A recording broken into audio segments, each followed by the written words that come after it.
est présentement devant le Otaku Manga Lounge sur la rue Saint-Denis à Montréal. C'est probablement la plus grande librairie manga en Amérique du Nord. Je suis moi-même une grande amatrice de manga. J'ai tout lu les Garfield, Charlie Brown, Bugs C'est pas des mangas. C'est quoi d'abord des mangas? On va aller voir!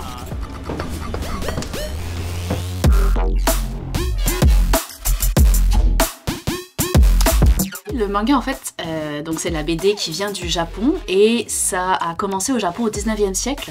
Tu as peut-être déjà vu le tableau de Hokusai qui s'appelle La Grande Vague de Kanagawa. Tu sais, cette grande vague avec des espèces de griffes là, que tu connais. Ben, Hokusai qui a peint ce tableau, c'est aussi lui qui a fait le premier recueil qui s'appelait la manga à l'époque. Et c'est ça qui a donné le terme et qui a ensuite évolué en ce qu'on connaît aujourd'hui. Il y a beaucoup de types de mangas, mais disons qu'il y a 3 grandes familles qu'on désigne par leur nom japonais.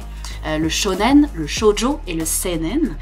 Et puis ces catégories, elles désignent le type de public auquel elles s'adressent. C'est pas les thématiques ou quoi que ce soit. Donc c'est vraiment le shonen et le shoujo, c'est plus pour un public jeunesse, adolescent. Fait que je vais dire 11 à 18 ans.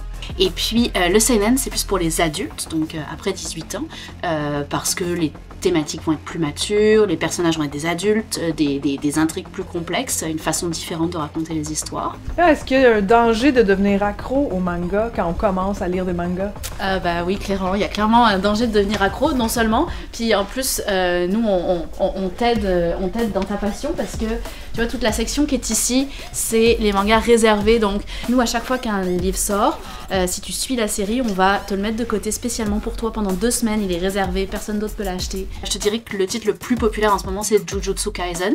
Ok. C'est un shonen. On a aussi Demon Slayer, dont tu as peut-être entendu parler, qui est le gros truc à la mode en ce moment.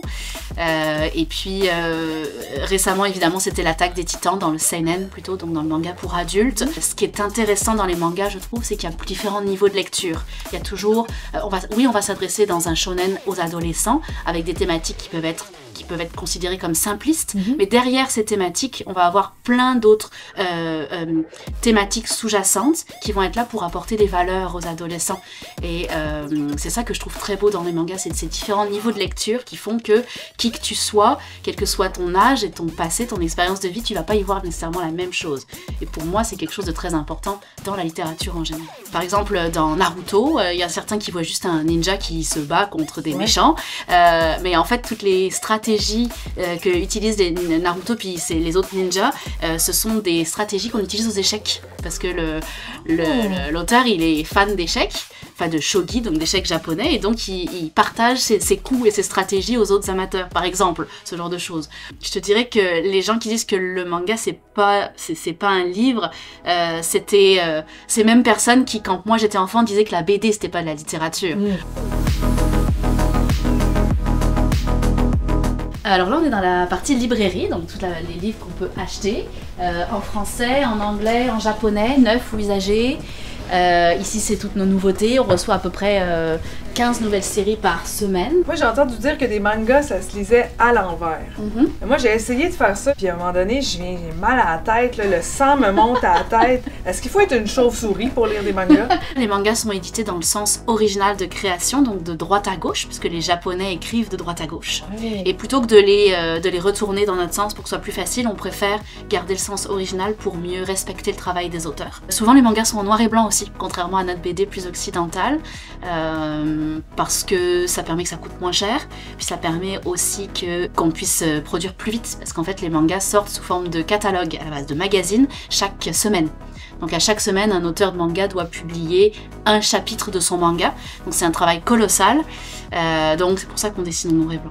Par exemple, l'auteur de One Piece, la rumeur veut qu'il travaille comme 7 jours sur 7, puis il dort 2 heures par nuit pour être capable de terminer son chapitre à chaque semaine. Mais là on dit manga, mais il n'y a pas juste pour les gars, il y a des manga-filles aussi. Des man-filles. Oui, il y a des man-filles aussi.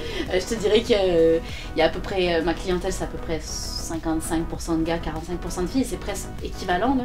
Je trouve que ce qui est intéressant dans le manga, c'est vraiment de s'ouvrir à une autre culture. Donc comme les mangas sont écrits par des auteurs japonais, ils sont très imprégnés de culture orientale, et donc on va s'apercevoir plus on en lit, que plus les problématiques qu'on aborde dans les mangas sont finalement les mêmes problématiques, notamment sociales qu'on a ici, mais juste qu'on les traite pas de la même manière, ou on a un point de vue différent sur les choses. Donc en lisant des mangas, on apprend à s'ouvrir à une autre culture et à ouvrir notre esprit. J'ai cru comprendre que vous aviez une section pour adultes. Oui, exact. Oui, c'est là. Ce qui est le plus populaire là-dedans, c'est les yaoi, qui sont les mangas gays. Les mangas gays, hein? Les mangas.